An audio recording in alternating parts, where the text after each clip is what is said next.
Hello guys, welcome to నయా news. 2024 ఎన్నికల్లో ప్రకాశం జిల్లాలో ఎన్నికల ఫలితాలు ఏ విధంగా ఉండబోతున్నాయో గ్రౌండ్ రిపోర్ట్లో ఒకసారి చూద్దాం. ప్రకాశం జిల్లా, సో ఇక్కడ మొత్తం ఉమ్మడి ప్రకాశం జిల్లాలో చూసుకుంటే 12 అసెంబ్లీ సెగ్మెంట్లు ఉన్నాయి. 2019లో వైఎస్ఆర్ కాంగ్రెస్ పార్టీకి మంచి మెజారిటీ వచ్చిందని చెప్పుకోవాలి. ఇక్కడ 8 స్థానాలు వైసీపీ గెలుచుకుంది, 4 స్థానాలు టీడీపీ గెలుచుకుంది. సో ఈసారి ఎన్నికల్లో కూడా జగన్మోహన్ రెడ్డి చాలా వరకు ఇక్కడ అసెంబ్లీ సెగ్మెంట్లో అభ్యర్థుల మార్పు అయితే చేయడం జరిగింది. అలాగే వేరే ప్రాంతాలకు ఇక్కడ అభ్యర్థుల్ని పంపించడం కూడా జరిగింది. ఒకసారి ముందు మనం ప్రకాశం జిల్లాలో 2024 ఎన్నికల్లో ఇక్కడ ఎన్నికలకు సంబంధించి ఏ విధంగా ఎవరెవరు నిలబడ్డారు, అలాగే గ్రౌండ్ రిపోర్ట్లో పరిస్థితి ఎలా ఉందో ఒకసారి చూద్దాం. ముందుగా సంతనూతలపాడు చూసుకున్నట్లయితే ఇక్కడ మేరుగా నాగార్జునకి అవకాశం ఇచ్చారు. సో వేమూరు సిట్టింగ్ ఎమ్మెల్యేగా ఉన్నారు ఆయనకి సెగ్మెంట్ మార్చి సంతనూతలపాడులో ఆయనకు అవకాశం ఇవ్వడం జరిగింది. అలాగే నిరంజన్ విజయ్ కుమార్కి ఇక్కడ అవకాశం ఇవ్వడం జరిగింది కూటమి తరపున. సో టీడీపీ వైసీపీ దగ్గర గట్టిగానే ఫైట్ అయితే జరిగిందనే చెప్పుకోవాలి ఇక్కడ పెద్ద ఎత్తున. సో సంతనూతలపాడులో కూడా పెద్ద ఎత్తున వైసీపీ టీడీపీ మధ్య టఫ్ వార్ ఉందని చెప్పుకోవాలి. సో ఇక్కడ కాస్త ఎడ్జ్ అయితే వైఎస్ఆర్ కాంగ్రెస్ పార్టీకి కొంతమేర కనిపిస్తుందని చెప్పుకోవాలి. ఇక తర్వాత సెగ్మెంట్ చూసుకున్నట్లయితే కొండపిలో ఆదిమూలపు సురేష్కి అవకాశం ఇచ్చారు వైఎస్ జగన్మోహన్ రెడ్డి. ఆయన్ని కూడా సెగ్మెంట్ మార్చి ఇక్కడికి తీసుకురావడం జరిగింది. ఎర్రగొండపాలెం నుంచి ఆయన సిట్టింగ్ ఎమ్మెల్యేగా ఉన్నారు, మంత్రిగా కూడా చేసిన అనుభవం. సో ఆయనకి కొండపి సెగ్మెంట్ ఇచ్చారు జగన్మోహన్ రెడ్డి. ఇక్కడి నుంచి ఎమ్మెల్యేగా వైఎస్ఆర్ కాంగ్రెస్ పార్టీ తరఫున ఆదిమూలపు సురేష్ నిలబడడం జరిగింది. జిల్లాలో కీలక నాయకుడిగా కూడా బాలినేని తర్వాత ఆయన కూడా పేరు సంపాదించుకున్నారు. సో ఆదిమూలపు సురేష్ ఇక్కడ వైసీపీ తరఫున పోటీ చేస్తే డోలా బాల వీరాంజనేయ స్వామి ఇక్కడ పోటీ చేయడం జరిగింది. అయితే కొండపిలో చూసుకున్నట్లయితే గత ఎన్నికల్లో డోలా బాల వీరాంజనేయ స్వామి ఎమ్మెల్యేగా గెలుపొందడం జరిగింది. సిట్టింగ్ ఎమ్మెల్యేగా ఆయన కొండపిలో ఉన్నారు. మరోసారి కూటమి తరపున టీడీపీ ఆయనకే టికెట్ ఇచ్చింది. సో ఈసారి అధికార పార్టీ వైపు మల్లుతారా లేదా డోలా బాల వీరాంజనేయ స్వామి వైపు మల్లుతారా అనేది చూసినట్లయితే ఇక్కడ ఎస్సీ ఓటు బ్యాంకు చాలా కీలకం అవబోతోంది. మొత్తానికి వైఎస్ఆర్ కాంగ్రెస్ పార్టీ సంక్షేమ పథకాలు ఇక్కడ ఎడ్జ్ని తీసుకువచ్చే అవకాశం ఉన్నట్టు గ్రౌండ్ రిపోర్ట్లో తేటతెల్లమవుతోంది. ఇక తర్వాత చూసుకుందాం కీలకమైనటువంటి సెగ్మెంట్ అద్దంకి నుంచి పానెం హనుమారెడ్డి ఇక్కడ వైఎస్ఆర్ కాంగ్రెస్ పార్టీ నుంచి పోటీ చేస్తే టీడీపీ తరపున గొట్టిపాటి రవి పోటీ చేయడం జరిగింది.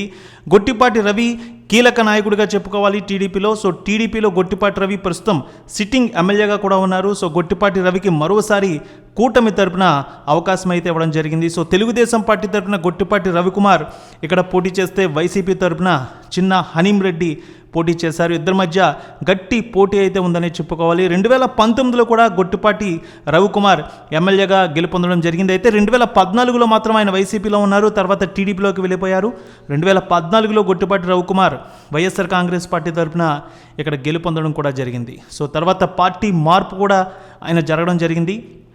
సో గొట్టిపాటి రవికుమార్ మధ్య అలాగే ఇప్పుడు హనీం రెడ్డి మధ్య గట్టి పోటీ అయితే జరిగింది. ఈసారి ఇక్కడ ఫలితాలు ఏ విధంగా ఉంటాయనేది అంత ఈజీగా జడ్జ్ చేయలేని పరిస్థితి. సిట్టింగ్ ఎమ్మెల్యేగా ఉన్నారు, చంద్రబాబు వెన్నంటే ఉన్నారు ఆయన. సో గొట్టిపాటి రవి మరోసారి టికెట్ని సంపాదించుకొని గట్టి పోటీ అయితే ఇవ్వడం జరిగింది అద్దంకిలో. ఇక్కడ కూడా అంత ఈజీగా చెప్పలేని పరిస్థితి. సో పర్చూరు చూద్దాం. పర్చూరు సెగ్మెంట్లో ఎడం బాలాజీ వైఎస్ఆర్ కాంగ్రెస్ పార్టీ తరఫున నిలబడితే ఆయన ఏలూరి సాంబశివరావు కూటమి తరపున నిలబడడం జరిగింది. సో ఏలూరి సాంబశివరావు కూడా ఇక్కడ సిట్టింగ్ ఎమ్మెల్యేగా ఉన్నారు తెలుగుదేశం పార్టీ తరపున. గత ఎన్నికల్లో 2019 ఎన్నికల్లో చూసుకున్నట్లయితే దగ్గుపాటి వెంకటేశ్వరరావుని ఓడించి ఏలూరి సాంబశివరావు ఇక్కడ ఎమ్మెల్యేగా గెలుపొందడం జరిగింది. టీడీపీ జెండా ఎగరవేశారు ఆయన. సో మరోసారి చంద్రబాబు ఏలూరి సాంబశివరావు మీద నమ్మకం పెట్టుకొని ఆయనకు అవకాశం ఇచ్చారు. అయితే పరుచూరులో చూసుకున్నట్లయితే ఎడం బాలాజీకి తర్వాత జగన్మోహన్ రెడ్డి ఇక్కడ బాధ్యతలు ఇవ్వడం జరిగింది. పార్టీని ముందుకు తీసుకువెళ్లారు ఎడం బాలాజీ. సో దగ్గుపాటి వెంకటేశ్వరరావు పార్టీకి కొంచెం దూరమైన తర్వాత ఎడం బాలాజీ పూర్తి బాధ్యతలు తీసుకొని ఇక్కడ నియోజకవర్గాన్ని ముందుకు తీసుకువెళ్ళడం జరిగింది. ఇక్కడ కూడా అధికార పార్టీ వైపు కొంచెం హెడ్జ్ అయితే కనిపిస్తోందని చెప్పుకోవాలి ఈసారి పరుచూరులో. ఇక చీరాల చూసినట్లయితే కర్ణం వెంకటేష్ వైఎస్ఆర్ కాంగ్రెస్ పార్టీ తరపున నిలబడితే మద్దులూరి మాలకొండయ్య ఇక్కడ టీడీపీ తరపున కూటమి తరపున నిలబడడం జరిగింది. చీరాల కర్ణం కుటుంబం ఇప్పుడు కర్ణం వెంకటేష్ ఇక్కడ నిలబడ్డారు. అలాగే మద్దులూరి మాలకొండయ్య టీడీపీ తరపున నిలబడడం జరిగింది. అయితే కర్ణం కుటుంబం టీడీపీ నుంచి వైసీపీలోకి రావడం కూడా తెలిసిందే. 2019 ఎన్నికల్లో కర్ణం బలరాం చీరాల నుంచి ఎమ్మెల్యేగా గెలిచారు. తర్వాత ఆయన జగన్మోహన్ రెడ్డితో భేటీ అవ్వడం, వైఎస్ఆర్ కాంగ్రెస్ పార్టీకి మద్దతు ఇవ్వడం కూడా తెలిసిందే. సో చీరాల్లో ఈసారి ఆయనకు కాకుండా ఆయన కుమారుడు కర్ణం వెంకటేష్ నిలబడడం జరిగింది. అలాగే టీడీపీ కూటమి తరపున మద్దులూరి మాలకొండయ్యకు ఇక్కడ అవకాశం ఇవ్వడం జరిగింది. చీరాల్లో కూడా ఈసారి కీలకమైనటువంటి మార్పు జరుగుతుందా లేదా అనే చర్చ అయితే సాగుతోంది. సో చీరాల్లో అంత ఈజీగా చెప్పలేని పరిస్థితి. సో ఇక్కడ విజయం ఎవరిదనేది గ్రౌండ్ రిపోర్ట్లో అంత ఈజీగా చెక్ చేయలేము. సో ఇక తర్వాత చూద్దాం దర్శిలో చూసుకున్నట్లయితే ఈసారి జిల్లాలో పెద్ద ఎత్తున చర్చ జరుగుతున్నటువంటి సెగ్మెంట్ దర్శి. ఇక్కడ వైఎస్ఆర్ కాంగ్రెస్ పార్టీ తరఫున జగన్కి అత్యంత సన్నిహితంగా ఉండే బూచేపల్లి శివప్రసాద్ రెడ్డి టికెట్ దక్కించుకొని ఇక్కడ వైఎస్ఆర్ కాంగ్రెస్ పార్టీ తరఫున పోటీ చేశారు. ఇక్కడ జనసేనకు టికెట్ వస్తుందని చివరి వరకు పెద్ద ఎత్తున చర్చ సాగింది. చివరికి టీడీపీ తరఫున గొట్టిపాటి లక్ష్మి ఇక్కడ పోటీ చేశారు. అయితే సిట్టింగ్ ఎమ్మెల్యేగా చూసుకున్నట్లయితే వైఎస్ఆర్ కాంగ్రెస్ పార్టీ తరఫున మద్దిశెట్టి వేణుగోపాల్ ఉన్నారు. ఆయనకు టికెట్ ఇవ్వకుండా బూచేపల్లి శివప్రసాద్ రెడ్డికి జగన్ టికెట్ ఇవ్వడం జరిగింది. ఇక టీడీపీ తరఫున అనూహ్యంగా గొట్టిపాటి లక్ష్మికి టికెట్ అయితే దక్కింది. సో ఆమె బ్యాక్గ్రౌండ్ చూస్తే పల్నాడు జిల్లా నర్సరావుపేటలో ఆమె పేరొందిన డాక్టర్. సో కడియాల గొట్టిపాటి లక్ష్మి ఆమె పేరు. ప్రకాశం జిల్లా దర్శి నియోజకవర్గ జనసేన పార్టీ టికెట్ ఆమెకు వస్తుందని ముందు నుంచి పెద్ద ఎత్తున చర్చ అయితే సాగింది. కానీ ఆమెకి టీడీపీ తరపునే టికెట్ అయితే వచ్చింది. సో ప్రకాశం జిల్లా రాజకీయాల్లో పెద్ద ఆయనగా పేరు పొందిన గొట్టిపాటి హనుమంతరావుకి మనవరాలు ఆమె. అలాగే మాటూరు మాజీ ఎమ్మెల్యే దివంగత కొట్టిపాటి నర్సయ్య ఏకైక కుమార్తె లక్ష్మి. సో నర్సరావుపేటలో ప్రముఖ వైద్యులుగా ఉన్నారు డాక్టర్ కడియాల వెంకటేశ్వరరావు. ఆమె కోడలు. అలాగే భర్త డాక్టర్ లలిత్ సాగర్. సో తండ్రిది కూడా రాజకీయ కుటుంబం, అలాగే భర్త కుటుంబంలో కూడా అందరూ వైద్యులు, రాజకీయాల్లో ఉన్నవారు. సో ఆమెకి దర్శి నియోజకవర్గ టికెట్ అయితే టీడీపీ తరపున ఇవ్వడం జరిగింది. సో గట్టి పోటీ అయితే కనిపించిందనే చెప్పాలి ఇక్కడ. ఎందుకంటే కీలకమైనటువంటి సెగ్మెంట్గా చెప్పుకోవాలి దర్శి విషయంలో. బూచేపల్లి శివప్రసాద్ రెడ్డికి ఈసారి జగన్మోహన్ రెడ్డి అన్ని ఆలోచించి టికెట్ ఇవ్వడం జరిగింది. అలాగే గొట్టిపాటి లక్ష్మికి చివరి నిమిషంలో ఆమెకి టికెట్ని అయితే ఇచ్చారు. గట్టిగానే వీళ్ళిద్దరి మధ్య ఎన్నికలు జరిగాయనే చెప్పుకోవాలి. నువ్వనేనా అన్న రేంజ్లో ఎన్నికల ప్రచారం కూడా సాగింది. మొత్తానికి గొట్టిపాటి లక్ష్మి, బూచేపల్లి శివప్రసాద్ రెడ్డి మధ్య చూస్తే ఇక్కడ దర్శిలో టీడీపీకి ఎడ్జ్ అయితే కొంచెం బలంగా ఉన్నట్టు తెలుస్తోంది. ఎర్రగొండపాలెం చూసుకున్నట్లయితే సిట్టింగ్ ఎమ్మెల్యేగా ఆదిమూలపు సురేష్ ఉన్నారు. కానీ ఆయన ఇప్పుడు కొండపి నుంచి పోటీ చేయడం జరిగింది.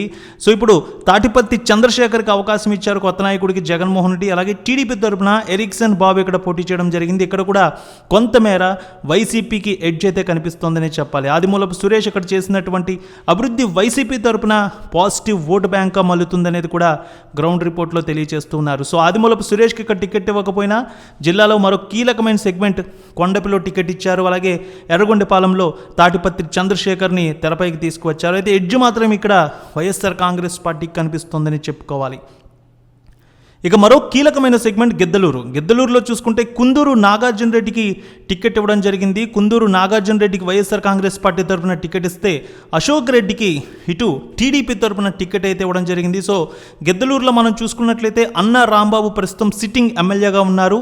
అన్నా రాంబాబుకి ఈసారి టికెట్ మార్కాపురంలో ఇచ్చారు.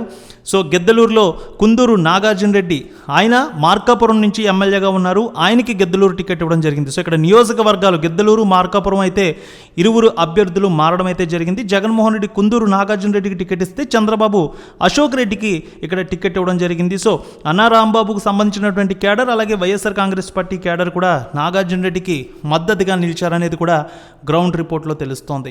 ఇక జిల్లాలో హెడ్ క్వార్టర్స్ లాంటి సెగ్మెంట్, చాలా హీట్ పుట్టించే సెగ్మెంట్ ఒంగోలు నుంచి చూసుకున్నట్లయితే బాలినేని శ్రీనివాసరెడ్డి జగన్ కుటుంబానికి దగ్గరుండే వ్యక్తి. బాలినేని శ్రీనివాసరెడ్డి ఆయన సిట్టింగ్ ఎమ్మెల్యేగా ఉన్నారు. ఆయనకి మరోసారి జగన్మోహన్ రెడ్డి టికెట్ ఇవ్వడం జరిగింది. అలాగే టీడీపీ తరపున కూడా ఆయనపై పోరాటంగా నిలబడుతూ ఇప్పటివరకు పార్టీ ఎన్నికల్లో ఉన్నటువంటి దామచర్ల జనార్దన్ రావుకి టికెట్ అయితే ఇవ్వడం జరిగింది. సో 2012 నుంచి ఇద్దరి మధ్య నువ్వానేనా అన్న వారైతే జరుగుతోంది. 2012లో కూడా వైఎస్ఆర్సీపీ తరపున ఉప ఎన్నికల్లో పోటీ చేశారు బాలినేని. ఆ తర్వాత టీడీపీ తరపున దామచర్ల జనార్దన్ రావు పోటీ చేయడం జరిగింది. 2012లో బాలినేని శ్రీనివాసరెడ్డి గెలిస్తే 2014లో చూసుకున్నట్లయితే మళ్ళీ ఇద్దరి మధ్య వార్ జరిగింది. టీడీపీ తరపున దామచర్ల జనార్దన్ రావు గెలుపొందారు. వైఎస్ఆర్సీపీ తరపున బాలినేని శ్రీనివాసరెడ్డి పోటీ చేసి ఆయన ఓటమి పాలవడం జరిగింది. ఆ తర్వాత జరిగిన ఎన్నికల్లో చూసుకుంటే 2019లో బాలినేని విజయాన్ని నమోదు చేశారు, మంత్రి కూడా అయ్యారు. ఇక 2024లో కూడా ఇద్దరి మధ్య ఇప్పుడు వార్ అయితే కనిపించింది. బాలినేని శ్రీనివాసరెడ్డి వైసీపీ తరపున మరోసారి పోటీ చేస్తే టీడీపీ తరపున దామచర్ల జనార్దన్ రావు పోటీ చేశారు. మొత్తానికి 4 సార్లు జరిగిన ఎన్నికల్లో బాలినేని శ్రీనివాసరెడ్డి పై చేయి సాధిస్తూ వచ్చారు ఇప్పటి వరకు. సో ఈ ఎన్నికల ఫలితాలు కూడా చాలా కీలకం అవ్వబోతున్నాయి. మొత్తానికి వాసన్నగా ఒంగోలులో బాలినేని ఇప్పటి వరకు చక్రం తిప్పుతూ వచ్చారు. సో మొత్తానికి వైఎస్ఆర్ కాంగ్రెస్ పార్టీకి మరోసారి ఒంగోలులో ఎడ్జ్ అయితే కనిపిస్తోందని చెప్పాలి. చాలా మండలాల్లో బాలినేని శ్రీనివాసరెడ్డి పేరు మీదే ఆయనకే చాలా వరకు మద్దతు అయితే నిలబడ్డారు. సో బాలినేని కూడా ఈసారి ఎడ్జ్ ఉందనేది కూడా పలు రిపోర్ట్స్ ప్రకారం గ్రౌండ్ రిపోర్ట్స్లో తెలుస్తోంది. మరో కీలకమైనటువంటి సెగ్మెంట్ కనిగిరిలో చూసుకుంటే బుర్రా మధుసూదన్ యాదవ్ ఇక్కడ సిట్టింగ్ ఎమ్మెల్యేగా ఉన్నారు. 2019లో ఆయన గెలవడం జరిగింది. అయితే ఈసారి ఇక్కడ ఆయనకి టికెట్ ఇవ్వకుండా దద్దాల నారాయణ యాదవ్కు టికెట్ ఇచ్చారు. బుర్రా మధుసూదన్ యాదవ్ని కందుకూరు పంపించడం జరిగింది జగన్మోహన్ రెడ్డి. సో కనిగిరిలో చూస్తే దద్దాల నారాయణ యాదవ్ పోటీ చేస్తే ముక్కు ఉగ్ర నరసింహారెడ్డి టీడీపీ తరపున పోటీ చేయడం జరిగింది.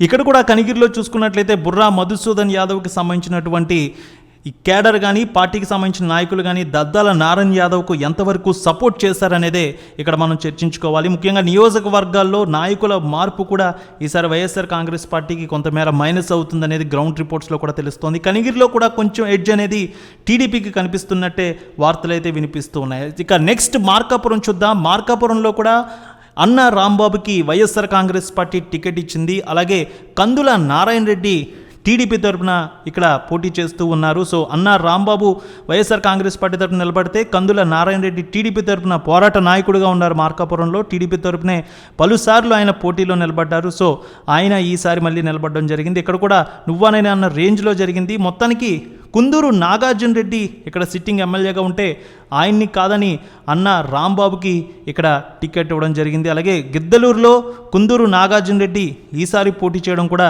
ఇక్కడ మనం చూసాం. సో మార్కాపురంలో అన్న రాంబాబుకి కందుల నారాయణ రెడ్డికి కూడా గట్టిగానే పోటీ అనేది జరిగిందనే చెప్పుకోవాలి. మొత్తానికి ఇక్కడ కుందూరు నాగార్జున రెడ్డి 2019లో వైఎస్ఆర్ కాంగ్రెస్ పార్టీ తరఫున ఇక్కడ ఎమ్మెల్యేగా విజయాన్ని సాధించారు. కానీ ఈసారి 2024లో అన్నా వెంకట రాంబాబు ఇటు వైఎస్ఆర్ కాంగ్రెస్ పార్టీ తరఫున నిలబడడం జరిగింది. 2004 నుంచి కందుల నారాయణ రెడ్డి టీడీపీ తరపున పోరాటం చేస్తూనే ఉన్నారు. 2004లో ఆయన ఓటమి పాలవడం జరిగింది. తర్వాత 2009లో కందుల నారాయణ రెడ్డి టీడీపీ తరపున గెలుపొందడం జరిగింది మార్కాపురంలో. అలాగే 2014లో కూడా ఆయన టీడీపీ తరపున పోరాటం చేశారు, ఓటమి పాలయ్యారు. 2019లో కూడా నాగార్జున రెడ్డి మీద ఆయన ఓటమి పాలవడం జరిగింది. కానీ చంద్రబాబు ఆయనపై నమ్మకంతో ఇక్కడ టికెట్ని మరోసారి ఇవ్వడం జరిగింది 2024 ఎన్నికల్లో కూడా. అయితే ఇక్కడ కూడా గట్టి పోటీ అయితే ఇద్దరి మధ్య జరిగిందని చెప్పుకోవాలి. అన్నా రాంబాబు సెగ్మెంట్ మారి ఇక్కడికి రావడం కూడా ఈసారి ఆయనకు కలిసి వస్తుందా రాదా అనేది కూడా ఒక చర్చ అయితే సాగుతోంది మార్కాపురంలో. సో మొత్తానికి ఇక్కడ కూడా ఎడ్జ్ అయితే టీడీపీకే కొంతమేర కనిపిస్తున్నట్టు ఒక చర్చ అయితే సాగుతోంది. చివరిగా చూద్దాం కందుకూరు సెగ్మెంట్లో బుర్రా మధుసూదన్ యాదవ్కి ఈసారి ఇక్కడ టికెట్ని అయితే మార్చి ఇవ్వడం జరిగింది. సిట్టింగ్ ఎమ్మెల్యేగా మానుగుంట మహిదర్ రెడ్డి వైఎస్ఆర్ కాంగ్రెస్ పార్టీ తరఫున ఉంటే ఆయన్ని కాదని బుర్రా మధుసూదన్ యాదవ్కి ఇక్కడ ఈసారి టికెట్ ఇచ్చారు. సో కనిగిరి నుంచి బుర్రా మధుసూదన్ యాదవ్ ఇక్కడికి వచ్చి పోటీ చేయడం జరిగింది. అలాగే కూటమిలో టీడీపీ తరపున ఇంటూరి నాగేశ్వరరావుకి టికెట్ అయితే ఇవ్వడం జరిగింది. సో ఇద్దరి మధ్య కూడా నువ్వానేనా అన్న రేంజ్లో అయితే ఫైట్ అయితే జరిగిందని చెప్పుకోవాలి. ఇక్కడ కూడా ఎడ్జ్ అయితే వైఎస్ఆర్ కాంగ్రెస్ పార్టీకి కనిపిస్తున్నట్టు కూడా తెలుస్తుంది. పార్టీ నేతలు, పార్టీ కేడర్ కూడా మధుసూదన్ యాదవ్కి జిల్లా వ్యాప్తంగా పేరుండడంతో ఆయనకు సపోర్ట్గా నిలబడ్డారనే ఒక చర్చ అయితే సాగుతోంది. అయితే ఇక్కడ మరో విశేషం ఏంటంటే ఇక్కడ కూటమిలో జనసేన బీజేపీ ఒక్క స్థానాన్ని కూడా తీసుకోలేదు. మొత్తానికి పెద్ద ఎత్తున TDP versus YSR Congress party fight అనేది పొలిటికల్గా చర్చించుకోవాలి ప్రకాశం జిల్లాలో. మొత్తానికి 12 సెగ్మెంట్లో ఉన్న ఉమ్మడి ప్రకాశం జిల్లాలో గత ఎన్నికల్లో 8 స్థానాలు వైసీపీ కైవసం చేసుకుంటే 4 స్థానాలు టీడీపీ కైవసం చేసుకుంది. కరణం బలరాం టీడీపీని వీడి వైసీపీలోకి వెళ్ళడం, ఆయన కుమారుడు మరోసారి చీరాల నుంచి 2024 ఎన్నికల్లో వైఎస్ఆర్ కాంగ్రెస్ పార్టీ తరఫున పోటీ చేయడం అయితే జరిగింది. సో ఈసారి ప్రజలు ఇక్కడ ఎలాంటి ఫలితం ఇవ్వబోతున్నారనేది కూడా జిల్లా వ్యాప్తంగా అందరూ కూడా చర్చించుకుంటూ ఉన్నారు. ముఖ్యంగా జిల్లాకి వైఎస్ఆర్ కాంగ్రెస్ పార్టీ ఏం చేసింది, టీడీపీ 5 ఏళ్లలో గతంలో ఏం చేసింది అనేది కూడా ఈ ఎన్నికల్లో కీలకంగా ఆలోచించి ప్రజలు ఓటు వేశారనేది కూడా గ్రౌండ్ రిపోర్ట్లో తేటతెల్లమవుతోంది. మొత్తానికి ఎడ్జ్ అయితే వైఎస్ఆర్ కాంగ్రెస్ పార్టీ కనిపిస్తున్నా కొన్ని కీలకమైనటువంటి రూరల్ ప్రాంతాల్లో కొంతమేర టీడీపీకి ఎడ్జ్ అయితే కనిపిస్తుంది. ముఖ్యంగా స్వింగ్ ఓటర్లు ఈసారి కీలకం అవబోతున్నారని చెప్పాలి. కొత్త ప్రభుత్వానికి వీరు అవకాశం ఇస్తారా లేదంటే పాత ప్రభుత్వాన్ని కొనసాగిస్తారా అనేది అంత ఈజీగా చెప్పలేంది. కానీ భారీ మెజారిటీలతో మాత్రం ఏ పార్టీ కూడా ఇక్కడ గట్టెక్కే అవకాశం లేదనేది గ్రౌండ్ రిపోర్ట్లో తెలుస్తోంది. ఎందుకంటే టీడీపీ తరపున ఉన్న నాయకులు కూడా కీలకమైన నాయకులు, 3-4 సార్లు పోటీ చేసిన నాయకులు, గట్టి పోటీతో నిలబడిన నాయకులనే చెప్పుకోవాలి. అంత ఈజీగా జడ్జ్ చేయలేనటువంటి రిపోర్ట్స్గానే చెప్పుకోవాలి ప్రకాశం జిల్లాకు సంబంధించి.